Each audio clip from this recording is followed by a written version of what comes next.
Hello, I'm Hunter Schultz. My guest today is a dual board certified family physician. In 2013, she founded Spark MD, a direct primary care practice in Boise, Idaho.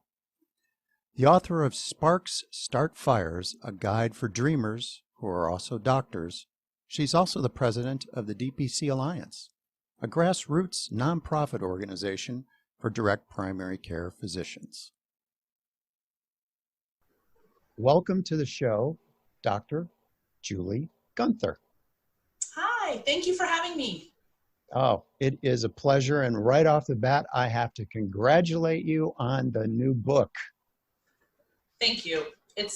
I've always wanted to write a book. I didn't think I would write a how-to book, but sometimes the best place to start is with what you know, and I know how to start a micro practice. So I put it down on paper and I hope it helps some people. 4 years in the making? I started my clinic actually, almost 6 years ago now, but I started writing down how to do it 4 years ago. Life got in the way a little bit. And then I've been asked over and over again to edit documents and write how-to lists and answer people's questions. I've been sharing it for free as a Google document, and I finally thought, what the heck, let's just get it out there. So it was really it's been really fun, and people have been super encouraging. And I'm a talker, and I struggle to read. I don't love reading. So I've been told it's a fast read, even for people like me who really don't like to read as a hobby. So hopefully it can help some folks. Well, how did it feel to hit the publish button? Nerve-wracking, because I self-published it, which I know we're sort of in that time in technology where I think there's still pretty high regard for people who go through traditional publishing routes. But it's kind of like everything. If you're someone who's designed to create, I just watched a really great movie. I think it's called like Where Have You Been, Bernadette, or something. But there's a line in the movie that says, for people who are put on this earth to create, if you're not creating, you just end up being a menace to society. So for people who create, there's always this vulnerability, right? When you put yourself out there. Yeah, and then, in medicine and in a lot of professions, there's the saying, don't let perfect be the enemy of good. So there's just a point where you just have to kind of throw it out there and get on with your life. I was actually more nervous when I got my first copy because I thought, oh no, what if I open it and it is all messed up? But it wasn't, so that's good. Well, I went online to Amazon. I opened up the little preview, and knowing what I know about direct primary care and healthcare, and I've had some terrific mentors, not to mention the guests that have been on the show. Yeah. Dr. Creighton Shute says hello. Oh. He was on last month, and so I saw the index, and it was only the first 13 of 20 steps. Uh-huh. And I thought, okay, if you're a physician and you are thinking, this direct primary care thing, I'm hearing a lot about it, this would be a good book for you to read. So if you read it, it's just outstanding. And it outlines how to start, build, and operate your own DPC clinic in 20 clear steps. But my question is, why only 20? Seems to me there'd be a few more in there. I ran out of steam. No, there's so I have two daughters, and my youngest is really into the Catching Fire Mockingjay series by Susan Collins, I think is the author of those series. And she says my next book needs to be called Catching Fire, which is a title that's already taken. But I've always been really driven by the desire to not have other people have to work as hard as I have to accomplish the same thing. I don't know if by nature I'm designed to be an educator or a motivator, but the first 20 steps were really all I could squeeze out of my writing abilities at the time. But certainly, with the release of this book or releasing this document into the wild, my next thought is, well, there's so much more to say, and there's so many more questions. And what I have loved about entrepreneurship as a surprise, I guess, to me is, and I've said this when I've spoken before, and I'm sure it's not my analogy, but in the beginning, you see this mountain in front of you that you just firmly decide you want to climb, and you gear up and you pack up and you start climbing it. And in the process of climbing it, the view changes, your needs change, your understanding of what you should have brought changes, right? And so if you want to keep growing, you have to modify what you carry, where you're going. And then all of a sudden, maybe what was the top or the end goal or the view you were looking at from the beginning is not what you're looking at anymore. So what I've really loved about entrepreneurship, and I see it really goes hand in hand with medicine and primary care, is where you are tomorrow is the best result of the judgment you could make today. But it's okay if tomorrow you have to adjust your path because now you have more information, right? So book 2.0 or 3.0, if they're out there, as long as there's value, I'll just keep sharing my opinions and my experience. And I just hope it encourages physicians that if they really love medicine, they can pave their own path, and it doesn't have to be the 20 steps I did, but that's one path that worked.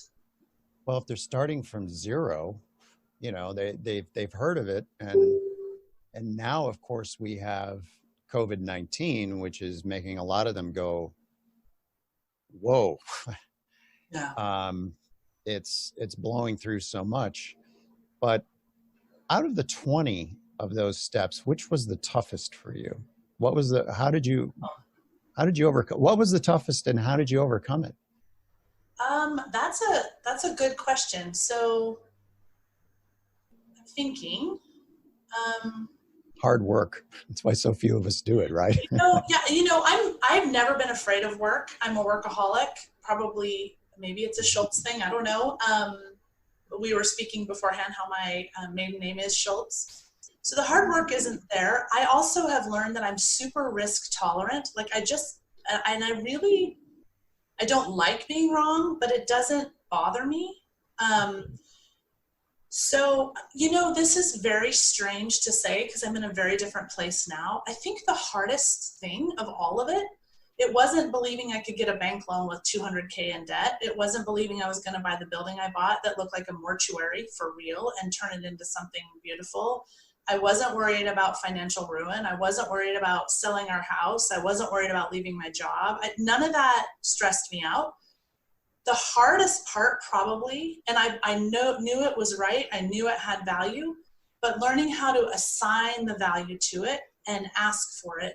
So the conversations with patients, I guess the angle of business around becoming comfortable with the idea that this model and my service in this model doesn't fit everybody's needs, and that I don't have to make it fit everybody's needs because there's lots of healthcare options out there.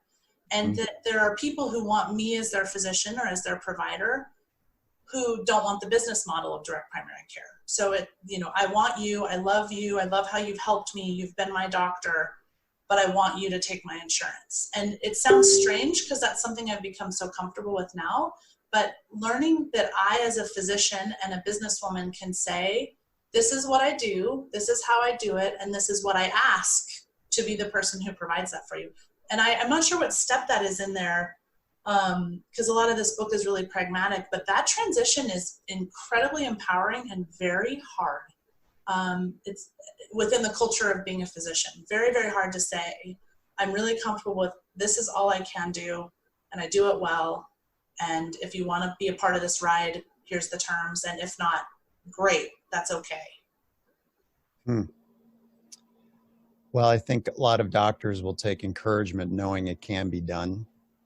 You're proving the point that, take the risk. Well, and that's my hope, and the hope, there's a gaggle of us, more than a gaggle, I guess a gaggle's 12 or 18 or 6, I don't know.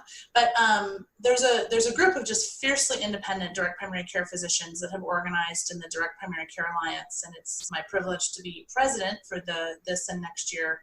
And that's really our incredible passion is, every day that we show up and open our doors, we're demonstrating that for physicians who still love medicine and want to be doctors, that you can do it. You don't have to be owned. And I know that sounds really negative, but you don't have to do it within an employed construct. And that there's a way to just be a doctor. And my fear, and you kind of touched on the COVID pandemic, but that there's I would say 3 big divisions in medicine, right? There's people who are practicing in medicine who I think love it, and the job that they're working is working for them mostly, whatever that may be. And then there's people who are probably untenably at the end of their rope, and we really need to be mindful of depression and suicide. But there are people who I want to give a message of strength to say, there's a life beyond medicine. And in modern times, very few people start at the age of 6 or 8 or 10 and commit themselves to a career path that they then hold themselves accountable to for the duration of their life. That's really what our culture expects of doctors, but it's not required. So I run into physicians who are excited about direct primary care, but what they're really excited about is they're just barely hanging on. And so to empower physicians who need or want to leave medicine, it's okay. But then for those who maybe just need a break, but really still love the heart of the work and still have a place in it, to know that there's other models, right? So my fear with the COVID fallout, among many, many things, is that we're going to see physicians leaving medicine who, had they maybe figured out there's a bit of a different business model a little bit sooner, might have been able to sustain themselves in this career. Because I want people to leave medicine if medicine can't give to them what they need to care for themselves. But direct primary care, at least for me, is a business model that's very far from perfect, but it really allows me to care for people in an authentic way. And that has provided so many returns for me, that it brings me confidence and joy, and it sustains me. It's empowering. It is, and it's fun to feel like a grown-up, you know? It sounds weird to say that, but there's a lot about the culture of healthcare where the most highly trained people in our healthcare system are treated like in the most infantile way, and it's demeaning, and it's destructive.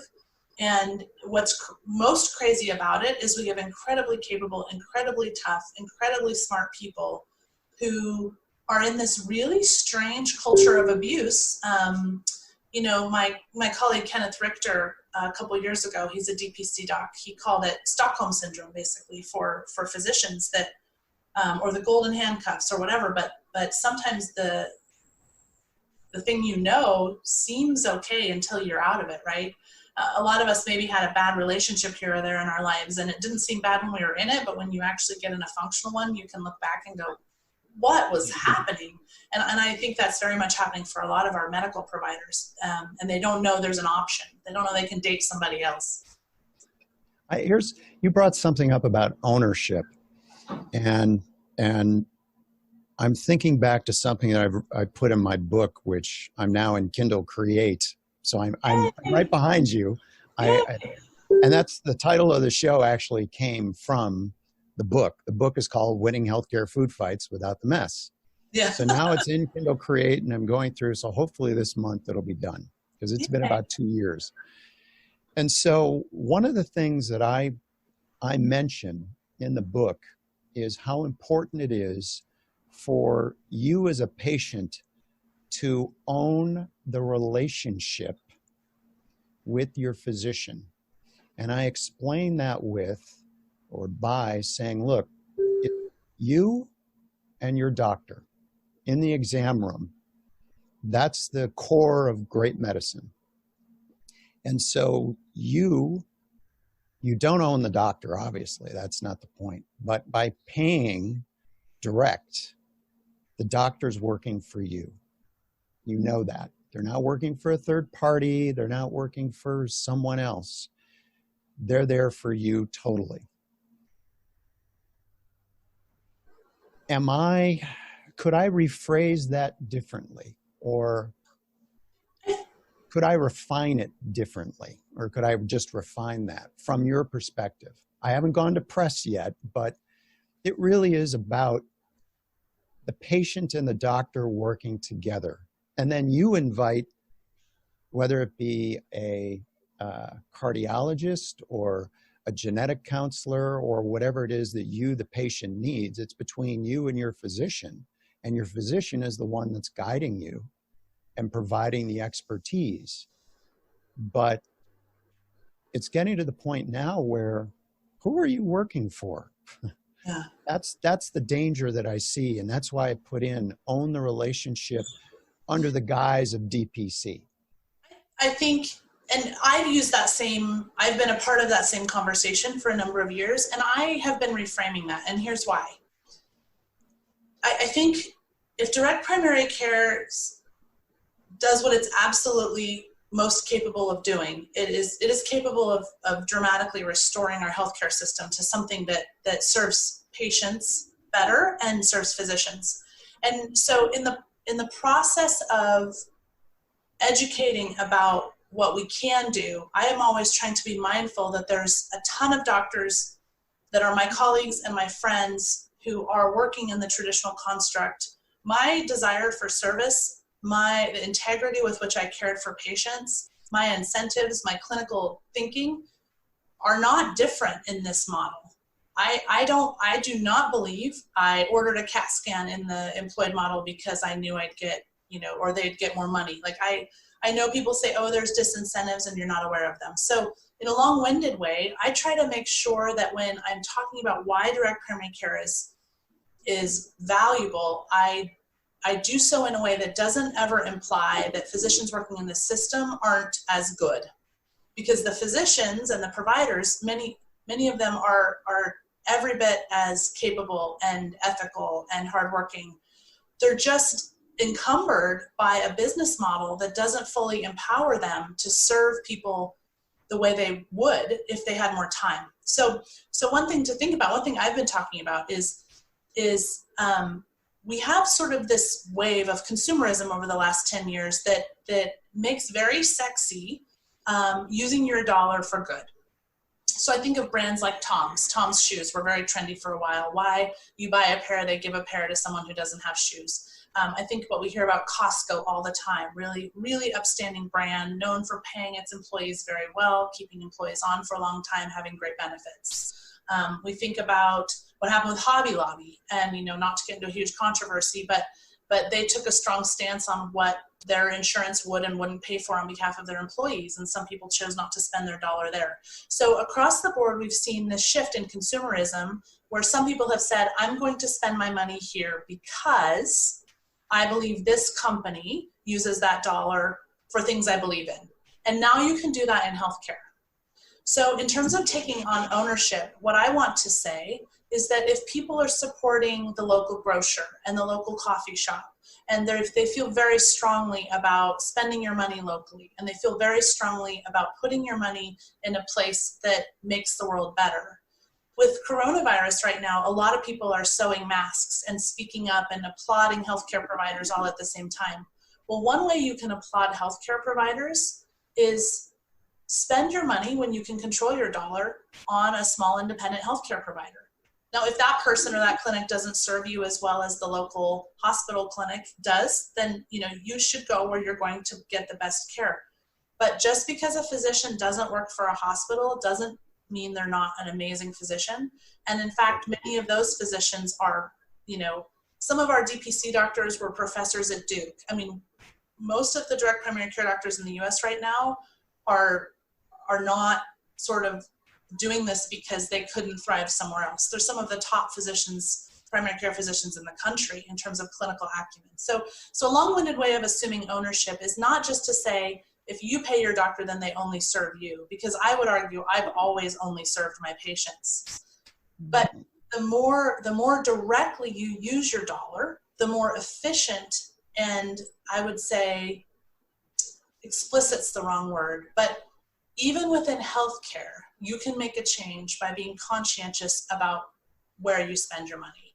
And if you can support an independent surgery center, an independent ophthalmologist, and many of these entities still bill insurance, but support independent medical providers, because that empowers employed medical providers to see that independent medical care still works. And then one by one, patients, this sounds really silly too, but speak up about your doctor, whether your doctor is employed or not. If you don't have a direct primary care or a direct care doctor, but you love your doctor, give them great reviews online, because down the road that supports them also. Yep. And it actually keeps them protected from some scrutiny from their employers sometimes. So you asked, do we paint that picture a different way? I think so. The other thing I would say is your doctor, no matter what setting they work in, is a human.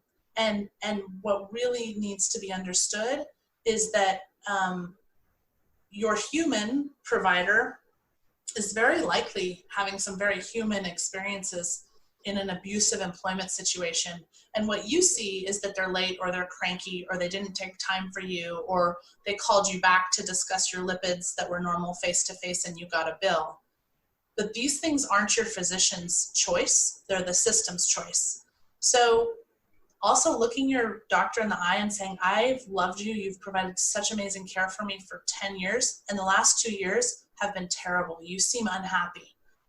I mean, you want to see a doctor kind of lose their crap and cry, but that kind of compassion and that kind of extension of honoring the relationship that person, the people have worked to build, has value. So yes, people can change healthcare for the better by being thoughtful about how they use their dollar. Mm-hmm. Now I got to go. It'll be June now before the book comes out. I'm going to revisit that little part. Thank you, though. Well, I don't think that's a bad way of putting it, but I think it's, I like to challenge people to be philosophically consistent. And Yep. we don't often put healthcare in the same bucket as where we get our vegetables or buy our shoes. But and I do make a number of points about owning, owning the relationship, but keep in mind at all times, and I go through the processes of healthcare, and essentially saying, look, before you blame your doctor, you got to look at what system they're in. And if they're in blame the system.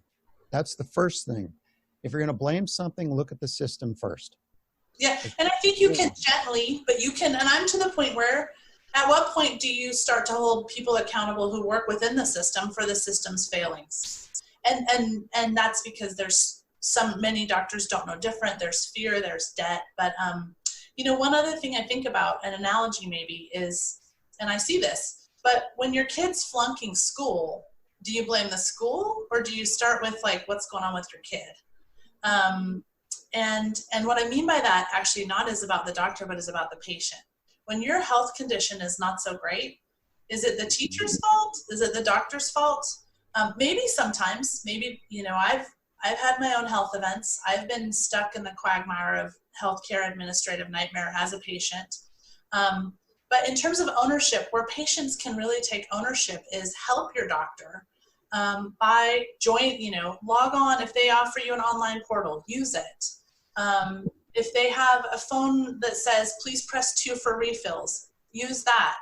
Don't call your doctor's office 3 times in sequence, when they say you'll call you back. So there's a lot of human behavior around utilization that doesn't support efficient triage or doesn't allow even a small clinic to take great care of people, because people aren't thinking about, you're the one who's responsible for your care. You're the one who needs to remember when your colonoscopy is due. I can help, but I'm not going to tell you 5 times and send a certified letter and show up at your house and drag you there.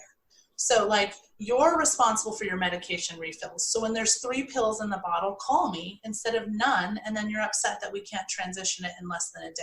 Right. So it's a little bit like, we're awesome, but not that awesome. So help us. It's a relationship. Yeah. And in fact, it's just gave me a story that I'm sure you can relate to this, what you just said. It was, I think I was about 15 or 16 and I went to a 50th anniversary party for my best friend's parents. And I was sitting with his mom and I said, so how did you do it? I mean, he was he was on the board of Amoco Oil in Chicago. So very high driven, and she would tell the story of how he'd call her up at 5 o'clock and say, I'm bringing 8 people home for dinner. Yeah. Huh? She didn't have Uber Eats then. No. This is back in the 60s and 70s when it was honey, And I said, how did you do this? What's the secret for 50 years? And she said, it's real simple, Hunter. Marriage is a 60-40 proposition. Mhm. You give 60, you take only 40 each. That way you've got a fudge factor of about 40% for those times when you get called at 5 p.m. saying, Yeah. I'm bringing home, or you say something dumb, or you know. Yeah. And I think that really kind of works. I would say that's kind of a nice analogy for the doctor-patient relationship. You as a patient have to be somewhat giving too, and Yeah. understanding, because you're dealing with human beings. You Yeah. both are.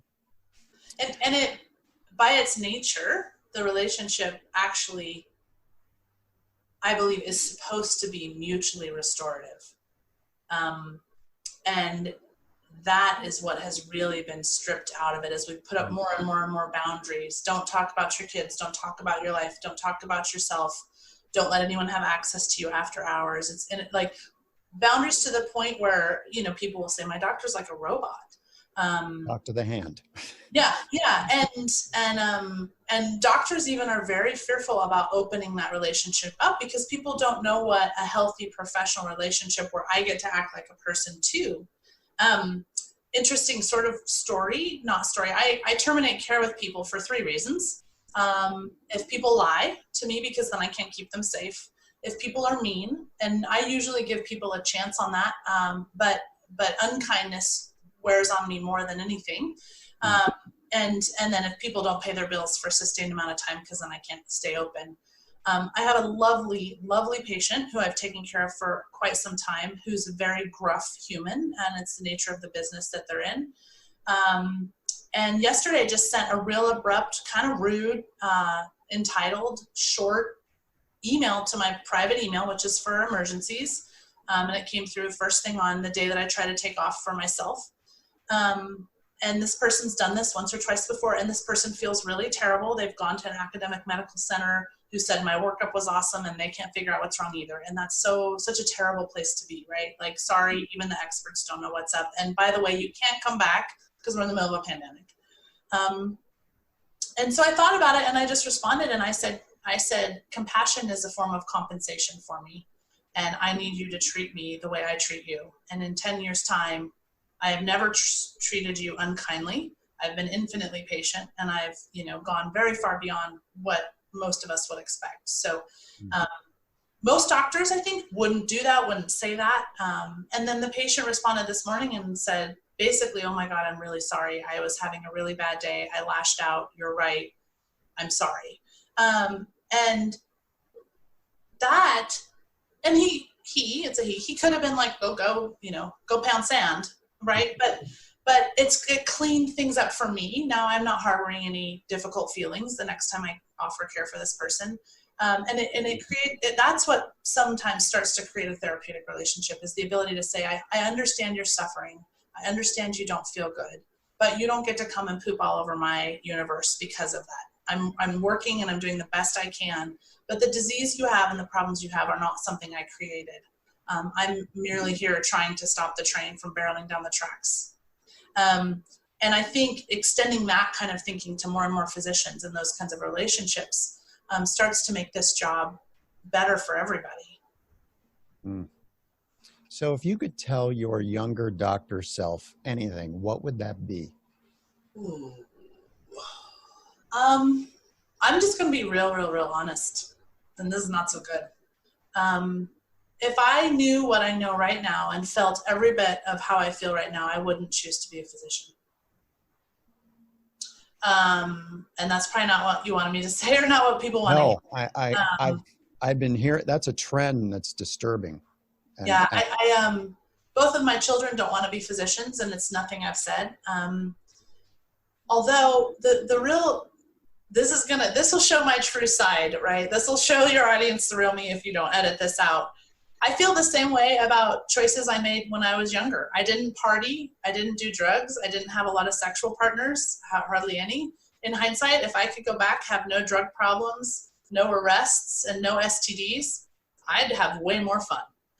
But I can say that. I can say that because I have the privilege of being where I am, which is healthy, no unintended children, no big dramas that I created with mistakes or with decisions I made. So So I chose to be a physician because I was so frustrated with some healthcare that I had and some things I saw in healthcare that I saw as just repeated unnecessary indignities. And my husband said, you know, you talk about being a doctor all the time, either go do it or shut up about it, basically. And I was like, okay, I will. And I have served people with every ounce of love and compassion and pounds of flesh that I have to give. I'm not ashamed of the work I've done. I'm very proud of the stories I've been a part of and the contributions I've made. But, you know, I was diagnosed with breast cancer in 2016, and there is no amount of data that can argue with me that I firmly believe my genetics plus what I have allowed to be done to myself emotionally, spiritually, physically in the process of becoming a doctor is what activated my tumor genes. I had a super early delivery. My youngest daughter almost died. I had HELLP syndrome. And I've asked a lot of my husband, like a lot. Like, this is one of the most amazing humans on the planet, no question. And I don't think my story is that unique. And so, yeah, so. My wife. Yeah, so. I know what your husband went through. Yeah, so the harsh reality, and this was an article another physician wrote maybe a year or two ago. And, you know, everyone thinks physicians are wealthy and well off, and we're certainly some of the most educated people on the planet, and no one wants to hear what they perceive as just whining, right? But until we have a real cultural come to Jesus, so to speak, about what is happening to medicine, we're going to lose the most educated segments of our society who, you know, 80% of the time, you don't need a physician. I have a great nurse practitioner, a great PA I work with. Your friend who's a nurse can probably help you. You can Google it and figure it out yourself, like maybe even 90% of the time. But, you know, my one patient who had the horrible shoulder dystocia where the baby got stuck in her birth canal and the baby had 30 more seconds before it had brain damage. And the old gray-haired doctor came in out of nowhere and said, here's what I have to do. After nurses and midwives and everyone else was panicking, came in, did it, broke the baby's arm, you know, but mom's fine, baby's fine, like baby's now a toddler. Like, that is one of those rare moments where you need the person who knows what to do because there's life-altering consequences. So my rant is this, is that society broke its contract with doctors a while ago. And one could argue that in American society, people in places of authority broke their contract with society by, you know, egregious tax evasion and abuse of power and sexual harassment. And so we have a culture that doesn't respect authority, doesn't respect earned authority through education. And I understand why, but we are going to pay a big price for that. And the big price is that I really have a hard time convincing anyone to choose the path I chose because, you know, there's a lot of consequences of it. I love surgery. I might have chosen to be a surgeon, but I know I'd be a single person now because that would have extracted an even bigger toll on my husband and my family. So the young me now, I would say, you are raised by a microbiologist and an engineer, and the things in their world that are jobs are not what you were made for. You are a creator. You will be a menace to the world with unfinished projects for the rest of your life if you don't create. And in 12 years, there's going to be this thing called Etsy, and you are going to rock it. So create, girl. That's what I would tell myself. Oh, that's wonderful. Lessons learned, right? 20/20 hindsight. Yeah. And, you know, there's something that you had in there. I had Dr. Pamela Wible on the show. Oh, I love her work. Love her work. Yes. And, she's a brave, bold woman. I agree. And not only that, it's something that you said earlier that I really think is important. And doctors do need to hear this from their patients. You know, hey, doc, what's going on with you? Yeah. You know, I really love the care, but the last couple of years, you haven't been the same. Are you okay? That's the right, you know, How are you doing? Yeah. Because this is getting to be an unimaginable situation. I'm not talking about COVID-19. Yeah. I'm talking about the system that a lot of physicians are in that doesn't respect them.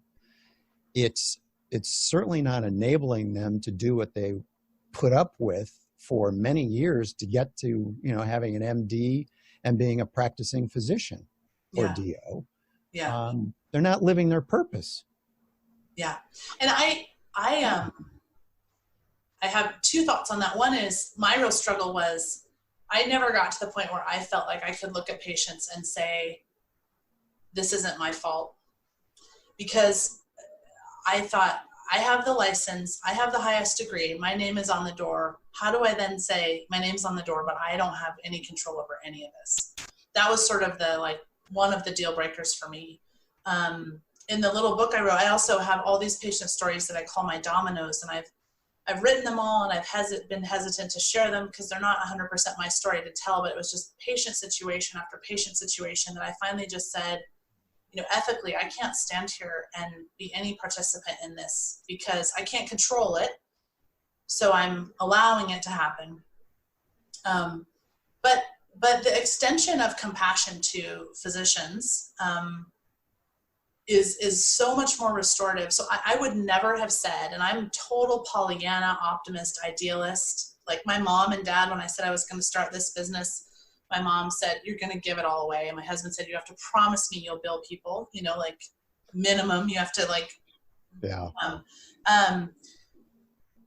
I would not have said, and I would not have believed that just being able to call your own shots and doctor the way you want to doctor would be compensation enough. And nobody does. The accountant that helped me start this business said, why would you map out a business plan and take on all this risk and be an entrepreneur for the same pay that you have now? Because my goal was, I'll just replicate the pay I have in the system, but gain freedom to care how I want to.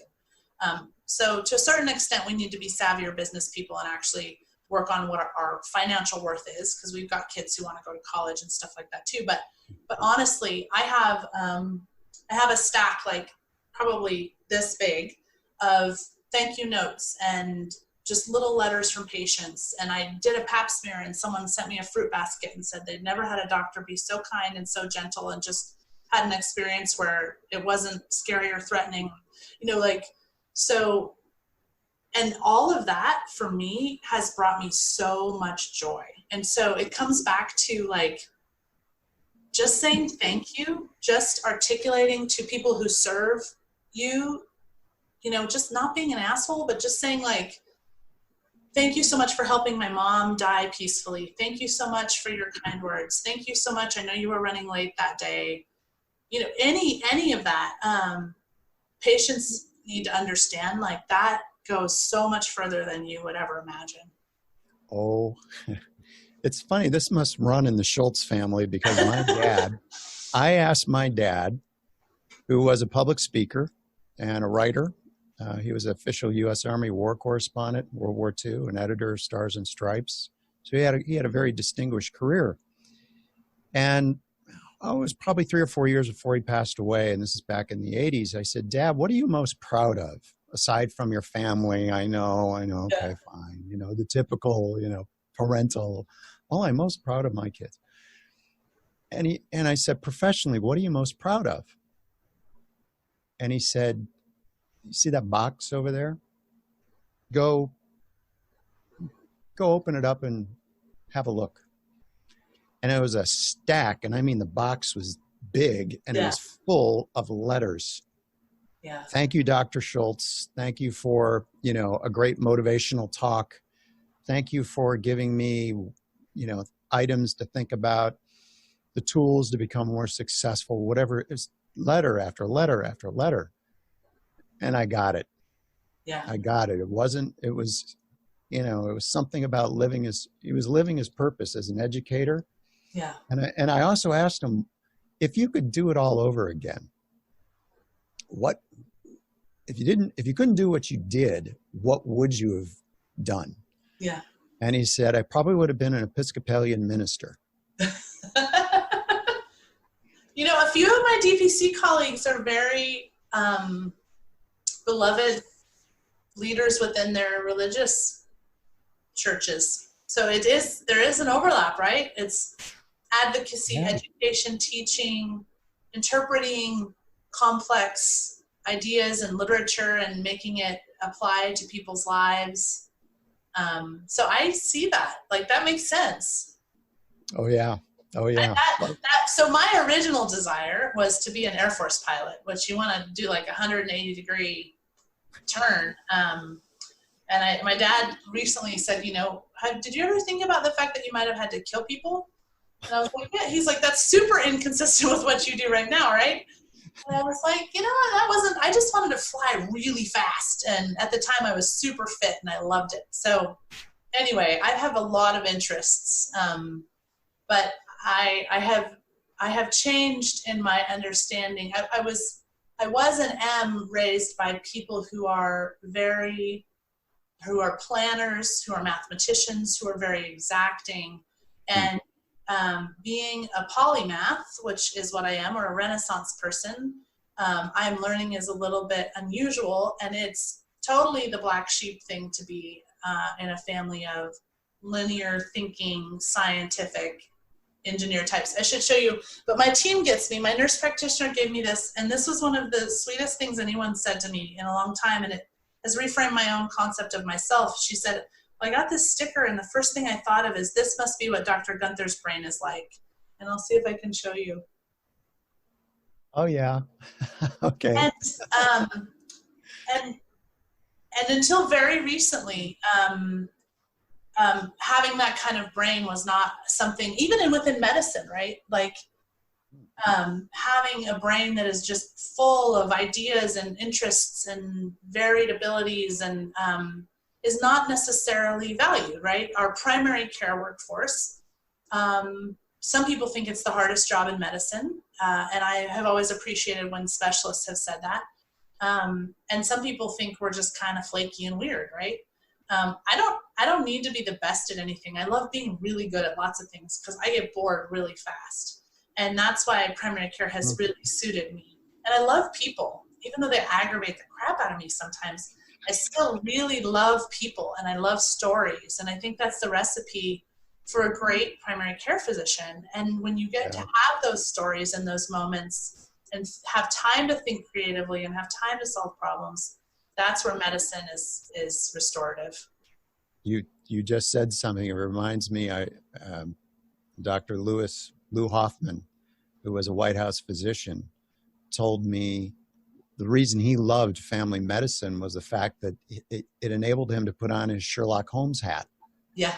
And connect dots. And, you know, and primary care is like the center of connecting dots because you have all the dots there in front of you because you're looking at the whole patient, the whole thing. Someone should write a Sherlock Holmes novel where Sherlock Holmes has 7.5 minutes to figure out the mystery or has to punt it to, Watson. Sorry, I can't figure it out, Watson. You said in your book, and I'll have the quote up on the screen here. In the book, you said, in healthcare, independence is an act of defiance. I know physicians would get that, and you've alluded to it a little bit, but I don't think the public could really grasp that. So can you unpack that just a little bit? Yeah, and I'm glad that that's one of the lines you asked me to speak to. So what's super fascinating, I guess in the last probably 30 years, there's been a shift in traditional medicine to a very, very, very high regard for what everyone calls evidence-based medicine. And just kind of like everything else, the pendulum tends to shift back and forth. So I am a scientist by training, but the absolute beauty of being a family physician or a primary care physician is the place where I work is where science and data meets an entity of one. And we don't gather science and data around one. We get science and data around a population.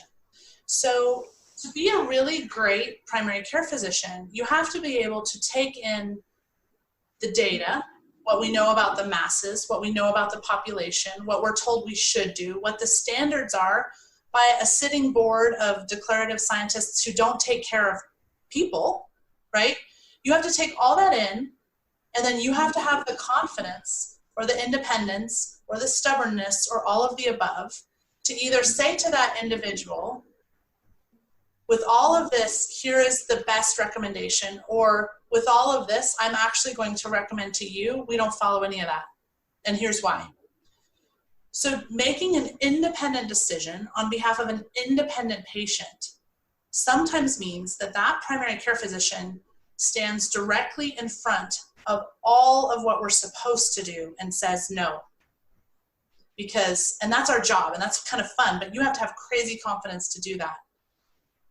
So making an independent scientific decision, doing something against the grain, prescribing the antibiotic you're not supposed to use, advising against a treatment because the patient's 89, when the specialist says, well, we can cure this cancer, and the patient says, but if we cure my cancer, I can't golf for the whole next year, and it's not worth it to me. Like, sometimes it's almost like the old Tiananmen Square picture, right? We family physicians stand right in front of everything that makes sense because we're defending the needs of the individual as expressed to us.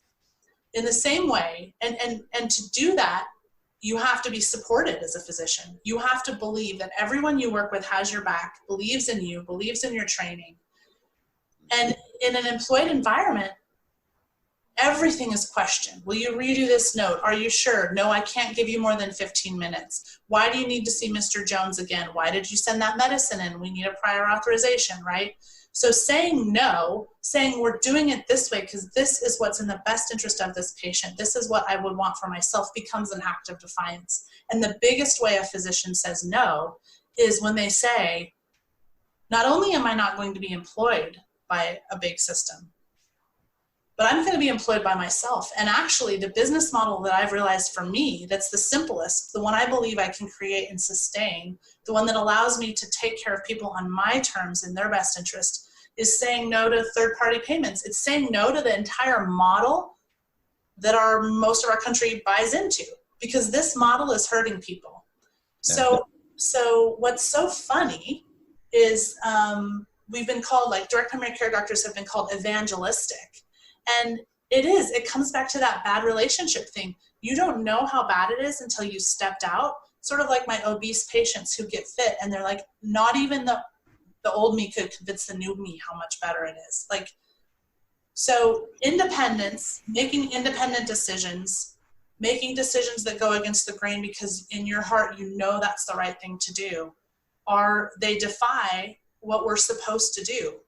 And all of that is a recipe for an amazing primary care physician, is someone who's willing to say, I'm going to protect the care delivery construct so much that it might mean I'm looked at as like a rebel, right? Like we're the Rebel Alliance or something, because we will not live on the Death Star anymore. I'm sorry, but we are kind of Star Wars geeks sometimes too. So yeah. So for me, that line was just really trying to encourage people that if they're debating independence and they're feeling uncomfortable about it, it is because they are defying what is accepted right now. And that's a scary place for people who've spent 35 years of their life following the rules. I think, it just reminded me something when you said simplicity. One of my favorite quotes is, there's majesty in simplicity.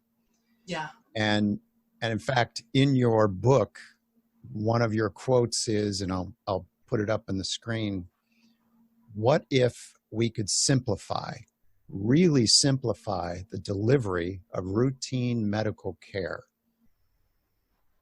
And I would point out the questions are always more important than the answers, and that's a darn good question.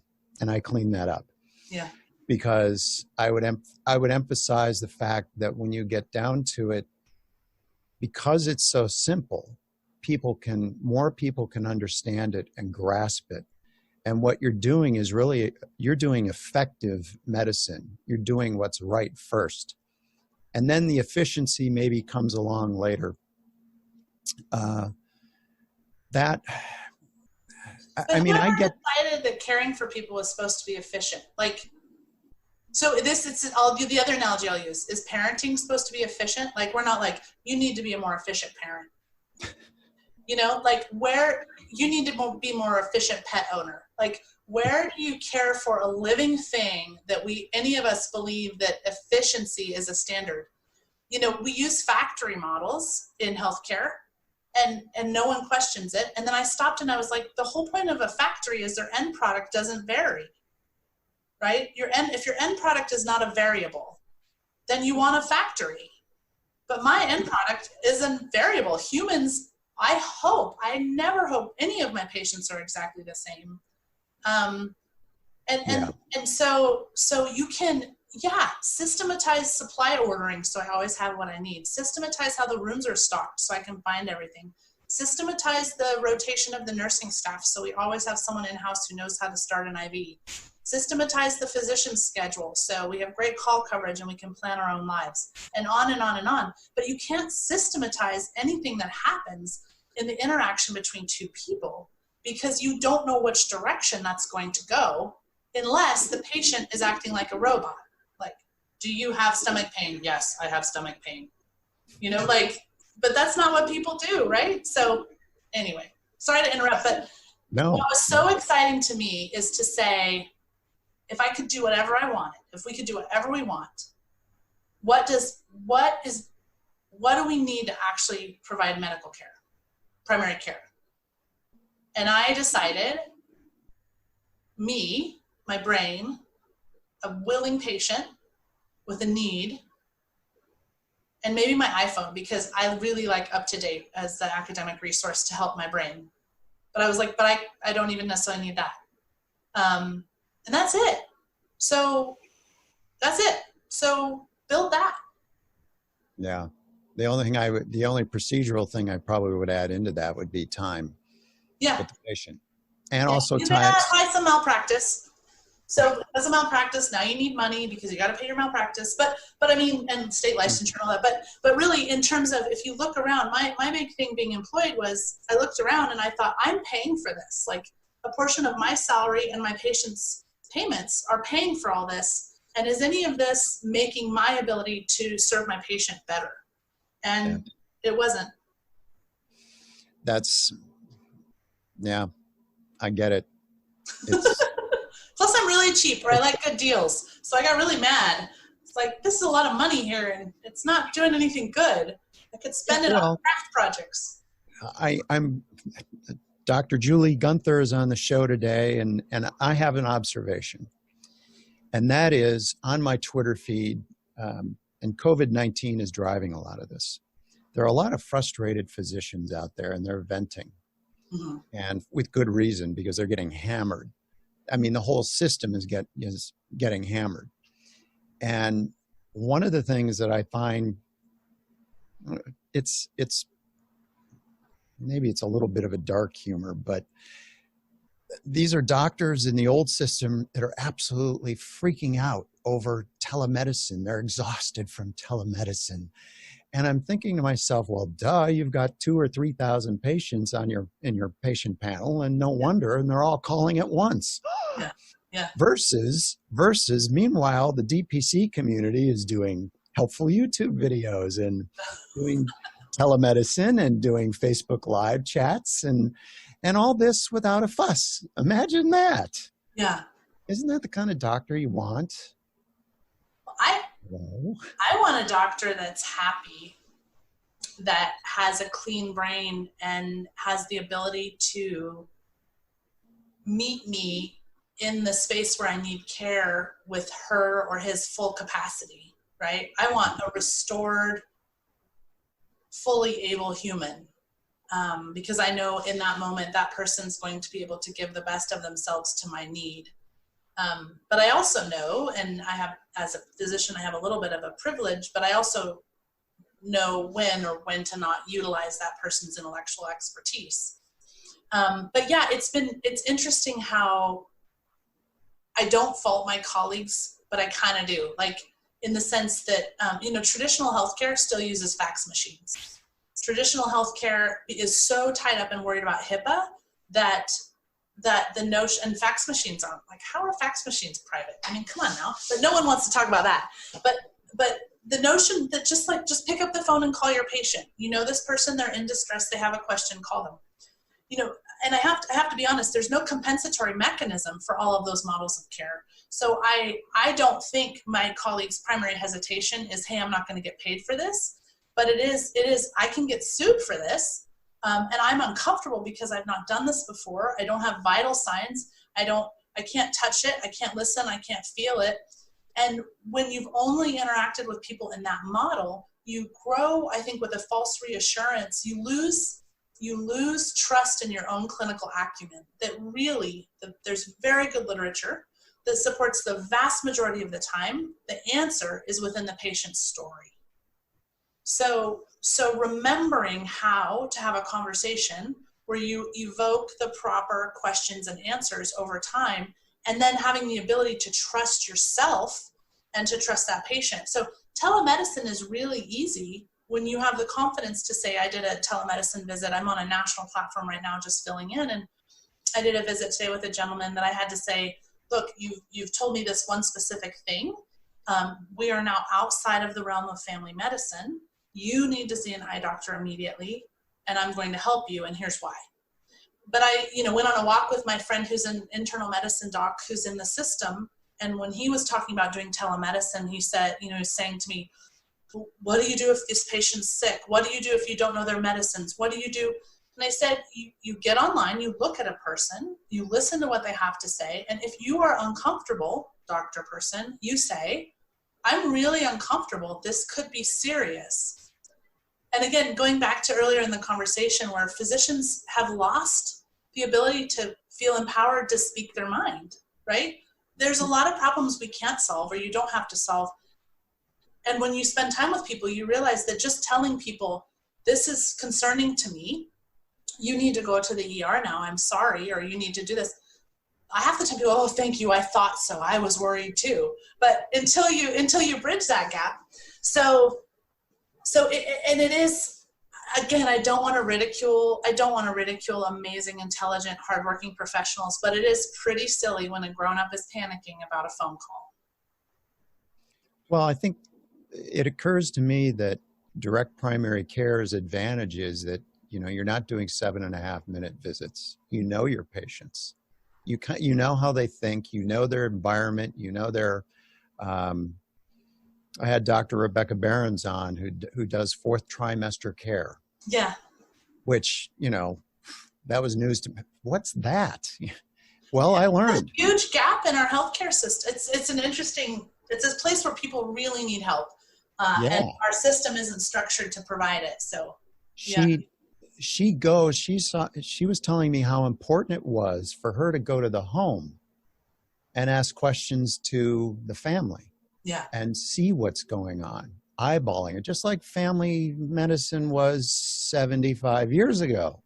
Yeah. Where the doctor knew the family, knew what was going on. She also said something else that I think is important to point out. And there is an enormous amount of support amongst your peers in the direct primary care community. Yeah. Which is rare because normally, and your predecessor, Dr. Ryan, Dr. New said, herding doctors is like herding snarling jaguars. It doesn't happen. But within DPC, you have, granted, okay, within the community, there's always a little bit, because you do have very highly trained and educated people who have their own opinions. But in terms of physicians that are, starting out, they've read your book, and now what? There's a whole community out there of really terrific docs who are, yeah, sure, give me a call, happy to help. Yeah. It doesn't necessarily happen in other parts of medicine. How cool is that? I mean, so are you getting kind of we have this thing with the pandemic going on. Are you getting calls or emails from doctors who are not DPC that are going, hey, I kind of like this. What's this community all about? So yes and no. we actually, what's really exciting, about 5 of us in the Alliance decided that it's sort of an opportune time for us to release like a policy or a position, not a policy, a position paper, and just really remind people what we do and that we're out there. I think a lot of physicians just don't know what this is all about. And within a bunch of my colleagues within the direct primary care movement, we've tried to be really mindful and be sensitive about how catastrophic this is financially for some physicians' practices, personally, professionally, because the last thing we want to do right now is say, haha, we figured this out like 10 years ago. Look at, it's, this is why this model's better. But there's a quote, and I don't know who said it, but it's pressure on a cohesive system makes it stronger, and pressure on a non-cohesive system makes it break. And I think we've all known our healthcare system is non-cohesive. Direct primary care as a business model is more cohesive because it can pivot, because most of us have micro practices or smaller practices, and most of us maintain decisional authority. So if we need a new app, we get it. If we want to learn point of care ultrasound, we do it. I had the Idaho Health Data Exchange, anyway, I was talking to get access to in-hospital information on my patients, and I'll just never forget the tech guy I was talking to said, well, you have to have your administrator call me to get download. And I said, okay, the administrator's on the phone right now. What do I need to click? So we are able to pivot and move quickly and transition. And I think that's not just what modern times demands, it's what caring for people demands. But again, my hope, and with this interview, which I hope is timely, I hope more and more people realize that, yes, there's a huge community out there of colleagues who want to help, who've been where doctors are, that this can be done.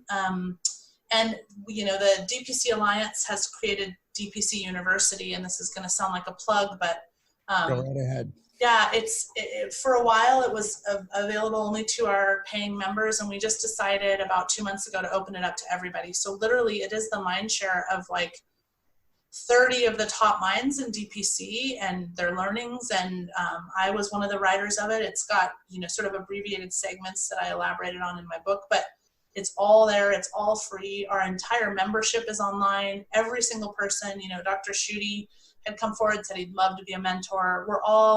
Most of us figure out what we're doing because a doctor ahead of us helped us. And my first mentor was Dr. Josh Umber, and I am forever indebted to him. I've grown up and I'm kind of my own full-fledged person now, but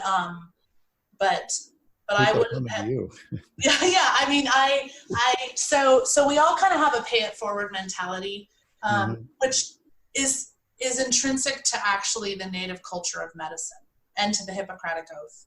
And it doesn't necessarily mean we do everything for free, but this sort of eating our own that has become a part of medical culture benefits everybody except physicians. As long as we're fighting amongst ourselves, we're not collaboratively working to be better. I think, and I want to touch on Spark MD, which is your practice, which is in Boise, Idaho. And there was something that intrigued me about this because I've had the intrepid Dr. Molly Rutherford on. Oh, yes. Direct primary care, but she does addiction recovery. And I mentioned Rebecca Berens is doing fourth trimester. Yes. As sort of a niche practice in addition to direct primary care. And so the commonality there was direct primary care enables them to do those things better. Yes. It's an enabler again. So you have direct primary care, but you also have aesthetic medicine. Yes. So a little bit about that. How does that work? Because you also mentioned about mental health, and I'm going to get to this in a minute. In some of the information on your website, which is sparkmd.com, will be on the screen and in the description. So I'm coming in, and okay, wouldn't be me necessarily. I'm a patient coming in that I just feel like I need a little help in the aesthetic department. how are you fitting into that as the physician? How is that working? How does DPC enable you to do that better for the patient? So that's an awesome question. And at the heart of all this is probably undiagnosed ADD. And I mentioned early on, I am a creator. I love art and pottery and music, and I do a lot with my hands. I create a lot of things, construction. So for a long time, I was challenged by some of my colleagues that I should do aesthetics. I've always done a lot of procedural dermatology, so skin cancer removals, revisions of scars, and I just love it. And in direct primary care, offering that for a low cash amount, we just took a pretty massive basal cell carcinoma, so a cancer off of a gentleman's chest. His all out-of-pocket cost was $130, and that was for 2 pathology specimens. The end result, his excision was probably 10 centimeters by 4 centimeters. It was pretty massive. Healed great. He's an uninsured guy. And so my procedural ability, which I have also trained my nurse practitioner and PA, I love procedures, and my procedural ability is where some of our patients in direct care really save money. Plus, it's a huge win when I can soak lacerations and do all these things that people might otherwise not have done. So aesthetics by a lot of traditional physicians, particularly family physicians, is seen as a bit of a sellout. It's seen as not real medicine. It's not diabetes. It's not hemorrhoids. It's not depression. It's not hypertension. It's unnecessary. A huge learn for me was that I have the skills to do it and the skills to do it well, and I love it. From a business side, what has been really fun is having an established business, and being a physician allows me to get loans, to get fancy equipment, to do fancy things that other people in town don't necessarily have access to. So our licensure confers some privilege, which I think it should, because we have tremendous training, that can create business advantage. The other thing is I have a very, very hard time marking up cholesterol medicines or antidepressant medicines or insulin. Like, the drive on the direct primary care side is the tightest margin possible. There's no margin in DPC for most of us. There just isn't. It's such a tight financial model. And I'm okay with that. Aesthetics is not necessary. Aesthetics is a want for most people. Yeah. And so I don't have any problem with charging appropriate rates. And there are financial margins in aesthetics. And for physician-delivered aesthetics, high-quality physician-delivered aesthetics, our community is not so bad with this yet, but there are a lot of communities where people are doing some pretty expansive things, and I would say they're not trained to be doing the things they're doing. So the aesthetics is by no means a charitable event, but what I have found and what has surprised my staff is it's exactly like primary care. We start the encounter with what brings you in, and if you had a magic eraser right now, what would you fix? What would you change? And it's not about my priorities, it's about the patient's priorities. The other fun thing that sounds really strange is it's a great opportunity to continue to work on that dialogue around value and limits, meaning, well, I want my lips bigger. I want my lips bigger. I want my lips bigger. I'm uncomfortable doing that. I'm uncomfortable because I think your results will be unnatural. And that is not something that I want to reflect my work. Here's what I can do. What do you think? Here's what it'll cost. Is that acceptable to you? And that is a bit of a conversation we have on the direct primary care side. The other fun thing is it does allow for some charitable care. So any of our DPC patients who are hirsute, so who have facial hair issues, we offer laser hair removal to them at no cost, and that's a little bit of a secret, but it does happen.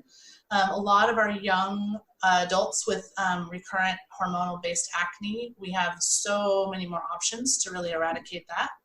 And it just gives me all the tools. So I wouldn't say, well, I'm evolving in my aesthetic subspecialty, but it is also instant gratification. Like, filler sounds weird to say, it is so fun when you learn how to do it and you do it right, because you have to honor anatomy and sterility and all these things we're already trained in, and the patient comes in and you do a thing and it's different, which is totally different than trying to fix hypertension. So I said in a talk I gave recently, I said, family doctors don't have to do all the hard stuff all the time. Like if you're called to do fourth trimester care and that's what you love and you want to do that, or you want to do aesthetics, or you want to do adolescent care, or you can do the fun stuff too. Yeah. Well, a lot of it is just keeping you happy. I mean, I'm a patient and I really want my doctor to be well. Yeah. Well, and you know what's so fun about, I don't know if this is about growing older or just about family medicine. Like, to me, everything colors everything else. So I built a fence this weekend because we have a cement wall in our backyard and I don't like it. And teaching my daughters how to build a fence, the principles of building the fence and using the air gun and knowing what supplies to use in cement, like it's very similar to me trying to decide which filler will give a better jawline versus which filler will give softer lips versus anyway, I just, in my own personal life, there's a lot of things. I mean, I sew, my ADD gets in the way a little bit, but everything starts to sort of inform everything else. And I would say that aesthetics has given me a lot more opportunities on the primary care side, treatments of psoriasis, rosacea, pigmentation, skin cancer, scar revision. So it gives more tools, but that's not to say the justification for it is it's transforming the world. It's something people want. It increases people's confidence and people want to get it in a place where they trust the provider. But it has been about me too, just really enjoying the work that I can do. Well, that's, again, very important. And there's also, I would say, how many people come through the door and their expectations are misplaced. In other words, what's really driving this desire for change? And is there an underlying mental issue, mental attitude, or, are they doing this for the right reasons? Because if you do it and discover, well, that didn't solve the problem, that's part of where your training as a physician is very helpful. Well, that's why we start every aesthetics encounter with, what do you see and what would you like to accomplish? And actually, I should be clear, what's been super interesting. So some of the aesthetics companies are all excited because we have this patient database and they say, oh, right out of the gates, you're going to sell our modality like crazy. You already have so many hundreds of people who trust you. And there's not a ton of crossover between our primary care patients and our aesthetics patients. So we literally have a clinic now that you enter the front door, and on the right side is a waiting room and a bank of 4 rooms. And on the left side is a waiting room and a bank of 4 rooms. And so even though we're in the same building and we have the same owner, me, our direct primary care members get a discount on all aesthetic services at all times. But other than we have a poster up in the room that will market whatever's going on in the aesthetic space, we are super, super mindful, as we are with all things, about the direct primary care side is not a sales side. The aesthetic side has just a totally different environment, culture, feel, and there's not a ton of crossover, which is fine. Aesthetics is open to the public. If from that they want to become primary care patients, they certainly can. But most of our aesthetics is being built up because people want a physician injector, and they want a really well-trained esthetician, and we have one of those on staff. You mentioned something I definitely want to bring up, and that's pricing, because I think a lot of people need to understand why the model is so good. And you correct me if I'm wrong, your rates are $79 a month for adults and $10 a month for kids. Correct. Is that right? Mm-hmm. Okay. Well, I'm putting up on the screen right now a little section of your price list.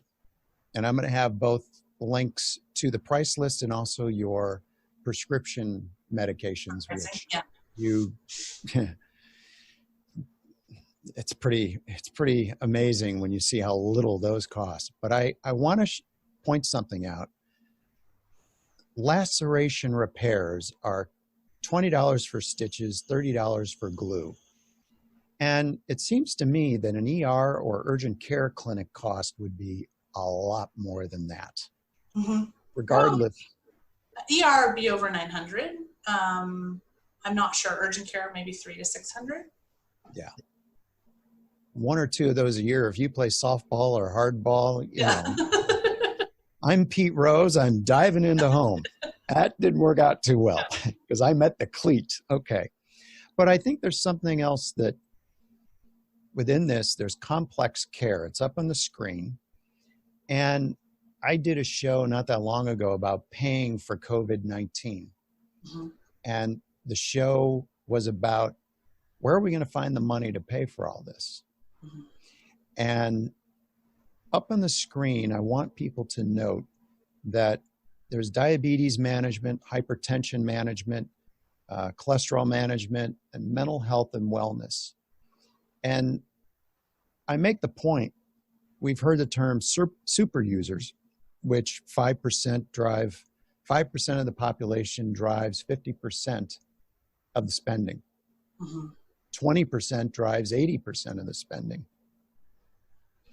And I made the point that if you dig down into the numbers for super users, one of the critical missing elements, the lack of primary care.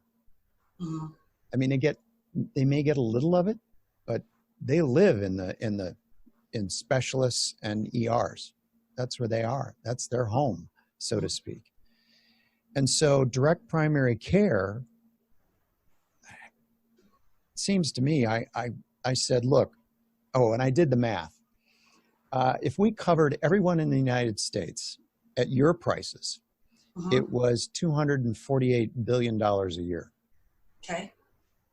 I mean, you think about that for a moment. We spend $3.65 trillion.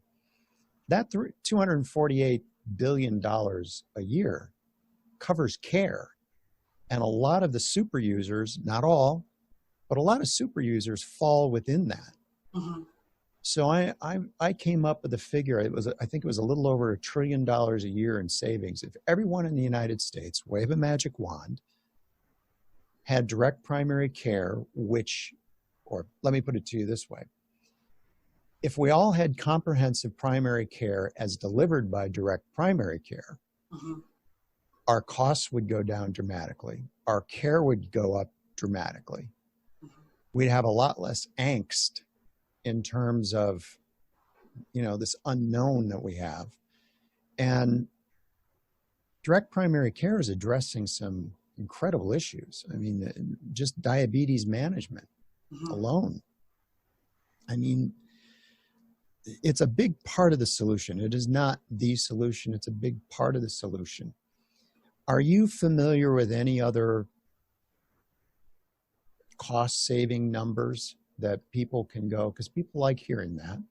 I think someone mentioned 350. There was a report that Medicare for All would save $350 billion, and I heard that and I went, that's nothing. DPC can save us a whole lot more. I think, and one of my favorite, that's a really cool number, and I haven't done something like that, but that's really cool. I was asked to talk about this a little bit on an NPR interview a couple years ago. It was a discussion about Medicare for All and what my thoughts were about Medicare for All as an independent physician. And what I said and what I'm going to say now is the hard part with numbers is, when we talk about this, there's no price transparency, there's no cost transparency, and the consumer, whether it's your employer, your insurance, or you, has no ability to negotiate or navigate pricing. So we continue to try and extract savings or solutions without just having a frank discussion about the bloat inherent to our healthcare model right now. So there is more than enough money to go around for everybody, for every condition they could ever possibly have. It's just being utilized in an extremely inefficient way. And I don't, I don't campaign for people to lose their jobs, but I do campaign for simplicity. And the reason is, simplicity is efficient and efficiency is affordable. So the person who needs paid when a patient has care is the person caring for the patient. And maybe there's a little rent for the place you have to stay. But this whole notion that we can only provide care for people when they're in front of us is really a insurance-based construct of the last 60 years or so. Prior to that, we culturally accepted that you could kind of get healthcare anywhere. So my challenge with discussing healthcare transformation is I don't find very many forums where people are really willing to jump out of the cage. There's a quote, we want to tape wings on a car and call it an airplane. And the longer we do that, the more money we're just hemorrhaging, right? So I firmly believe I would love to see a healthcare system where every single person pays their primary care doctor directly for transparent service, and they pay a per service amount that's a low dollar amount that covers that physician's overhead plus a little extra. And they also pay a monthly amount, a retainer fee, a membership fee. That fundamentally changes what a physician is able to do for people. And then I'd like to see a system where people don't go bankrupt when they have a medical catastrophe like cancer or major surgery. The interesting thing is, I do horrible doctor math, I call it, like the biggest jerk you've ever met doctor math. And if you take the standard pricing of a total knee replacement, and you take the average orthopedist and you take their average annual salary and you divide it all out, depending on how you work the numbers, it basically means that they are paid $2,000 to $4,000 for a knee replacement. And then I like to ask people, what is your ability to walk worth to you? What is the ability of the person on the other end of a saw disarticulating your leg, meaning cutting your upper and lower leg off in half, putting in a robot knee, sewing you back up, and potentially sending you home the same day? What is that worth? And I think that's worth way more than $4,000. But why does that cost $40,000? Yeah. Where's the $36,000 go? Oh, well, $5,000's in the knee probably. You have to pay for the device. Okay, we're at $9,000. I'd much rather pay that orthopedist $10,000, give them an extra half hour. So people think where the money is going is to the provider. But there's so many people using money because we have such a heavily regulated delivery of care system that it's so inefficient that it's catastrophic. And I love the work of David Goldhill. That may be another place to look at some numbers, because he's worked out some numbers in his book, Catastrophic Care, about, in his example person, Tina's lifetime, I think it's $2 million that she could have access to if she wasn't paying premiums for her whole life. So we have to start having these conversations. And more than these conversations, we have to start to be willing to radically change how we pay for healthcare. And I encourage people to think of two systems: the system that takes care of everything that won't kill you, and the system designed to prevent things from killing you. And I mean in short order. So my job is, all the things that are going to kill you long term, and all the routine stuff going on that disrupts your ability to live a good life. And then we have hospitals and hospital systems for gunshot wounds, cancer, trauma, like I'm not going to make it 48 hours if this isn't addressed. And I think we can separate how we pay for those two things. I think we should separate how we pay for those things. I agree. That's an important lesson for people to learn. Spark MD is located in Boise, Idaho at 2402 West Jefferson Street. And the website address is sparkmd.com.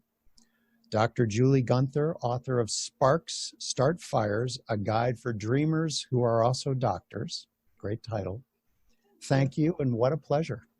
Thank you so much for your time and your persistence and your brain and putting this out there and advocating for all of us. And I need to read your book.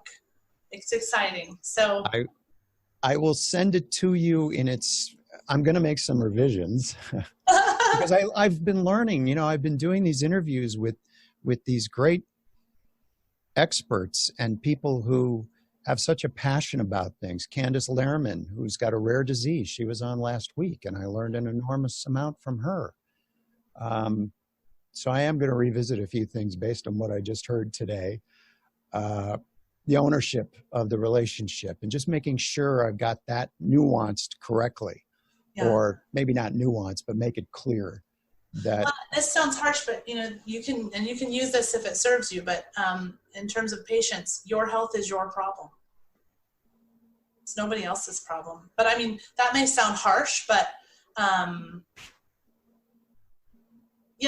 think I get what you're saying. We're consultants. Here. Yeah.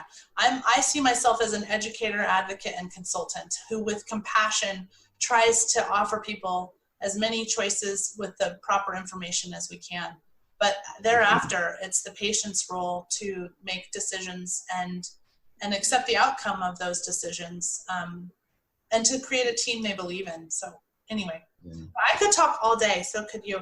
And I thank you so much. I really appreciate your time. Well, thank you. And for winning healthcare food fights without the mess, I'm Hunter Schultz. Stay healthy, wash your hands a lot, and there you are.